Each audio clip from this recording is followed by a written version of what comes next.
अभी हाल ही में ही supreme court से अब्बास अंसारी को राहत मिली है, लेकिन आपका इसके बारे में क्या कहना है?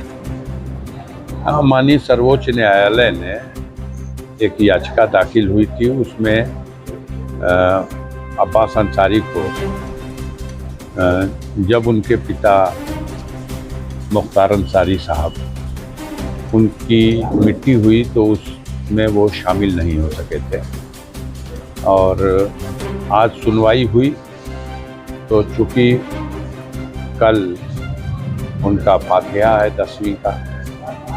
तो माननीय सर्वोच्च न्यायालय ने उस फातिहे में उनको शिरकत करने के लिए इजाज़त दे दी है।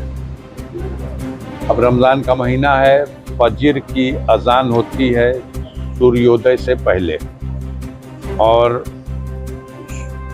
फजर की नमाज के फ़ौरन बाद कुरान शरीफ की तिलावत का सिलसिला यहाँ शुरू हो जाएगा। और महिलाएं अंदर पढ़ती हैं और पुरुष जो है वो यहाँ, ये बरामदा है, यहाँ फातिहा होता है, यहाँ फातिहा पढ़ेंगे। ये दिन भर ये कुरान के पढ़ने का सिलसिला जारी रहेगा और सूर्यास्त से पहले ये पढ़ने का सिलसिला बंद करके और मगरिब की अज़ान के साथ रोज़ा अफ्तार होगा। और फिर दिन भर में जो कुरान शरीफ पढ़ी गई,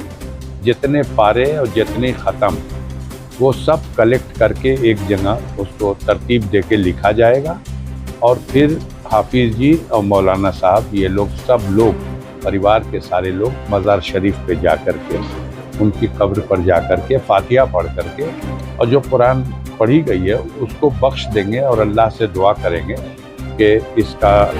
सवाब जो है उनके हिस्से में, और उनकी मग़फ़िरत के लिए, उनके गुनाहों को माफ़ करने के लिए, उनको जन्नत में आला मुकाम अता करने के लिए, उन्हें शहीद का दर्जा देने के लिए ये सब दुआ मांगी जाएगी। ये प्रोग्राम कल का है। कल के इस प्रोग्राम में अब्बास के शामिल हो जाने की वजह से परिजनों को बहुत राहत हुई है। एक कमी खलती थी, वो मुख्तार का बड़ा बेटा है और ये बेबसी थी कि वो शिरकत नहीं कर सका मिट्टी में, न उनके दफन करने के जनाजे में, न नमाज जनाजा में। अब ये 10वीं के फातिहे में शामिल होगा। 12 तारीख़ को जो 13वां दिन हो जा रहा, चूँकि 30 तारीख़ को दफन हुए थे, तो 30 तारीख़ के 13वें दिन यानी 12 तारीख़ को हम लोग जो उनके मग़फ़िरत के लिए दुआए ख़ास यहाँ फैमिली के सारे लोग करेंगे, उसमें भी वो शिरकत करेंगे। और 11 तारीख़ ईद का दिन है, तो ईद के दिन हम लोग इस ईद को एक खुशी का त्यौहार या हर्षोल्लास का त्यौहार नहीं मना पाएंगे। ये सभी धर्मों में होता है कि जिस त्यौहार के मौके पर परिवार में कोई ऐसी मौत हो जाती है तो उस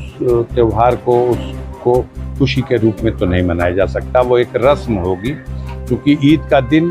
एक रमज़ान की इबादत के सिले में अल्लाह के तरफ से इनाम देने का दिन है, इबादतों का के एवज़ में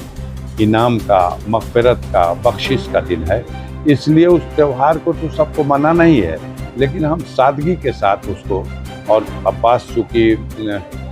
इजाज़त मिल गई है तो 11 तारीख़ को भी हम लोगों के साथ अपने वालिद के मग़फ़िरत की दुआ और अपने परिवार के लोगों के साथ सादगी के साथ इस ईद की रस्म को भी, जो पहली ऐसी ईद होगी जब मुख्तार साहब इस दुनिया में नहीं रहे, और वो ईद फैमिली इस तरह से मनाएगी, तो उसमें भी शिरकत करेंगे। हम लोग उम्मीद करते हैं कि जो माननीय सर्वोच्च न्यायालय का आदेश है उसके क्रम में हम इसी तरह से सारे प्रोग्राम और इंतज़ामात करें कि हम उस आदेश का अक्षरशः पालन भी करें। और वो अब्बास जो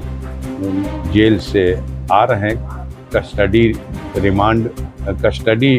पेरोल उनको जो ग्रांट हुई है, वो उस अवधि में अपने परिजनों से, रिश्तेदारों से या ऐसे तमाम घर परिवार या पड़ोस के जो ऐसे लोग हैं जो उनके गम में उनके साथ मिल करके उनके गम को बांटना चाहते हैं और उन्हें हिम्मत और दिलासा देना चाहते हैं और उनके लिए दुआ करना चाहते हैं, हम सब लोग मिल करके इसको मनाएंगे। यही हम कर सकते हैं। यहाँ के लिए तो किरण डूबने के बाद, सूर्यास्त के बाद और फातिहा शुरू होने का जो कुरान शरीफ की तिलावत शुरू होने का जो वक्त है वो सूर्योदय से पूर्व फजर की अजान के बाद फजर की नमाज और नमाज के बाद कुरान शरीफ की तिलावत शुरू हो जाएगी और ये तिलावत का सिलसिला दिन भर चलेगा। सूर्यास्त से पहले इसे ख़त्म कर दिया जाएगा और अंतिम रोज़ा है, रोज़ा अफ्तार करने के बाद उनके कब्रिस्तान पर जाकर के जो कुछ दिन में कुरान शरीफ की तिलावत हुई है उसको वहाँ बख्श दिया जाए। आदेश है उसके हिसाब से प्रशासन के लोग भी उसका अनुपालन करेंगे, हम लोग भी पूरा सहयोग करके उसका अनुपालन करने की कोशिश करेंगे। हम आम लोगों से ये अपील करेंगे कि इस मौके पर अनावश्यक भीड़ भाड़ की भी ज़रूरत नहीं है। जो सगे संबंधी हैं, रिश्ते नाते वाले हैं, हमारे पड़ोसी हैं, बस हम लोग इसको चूँकि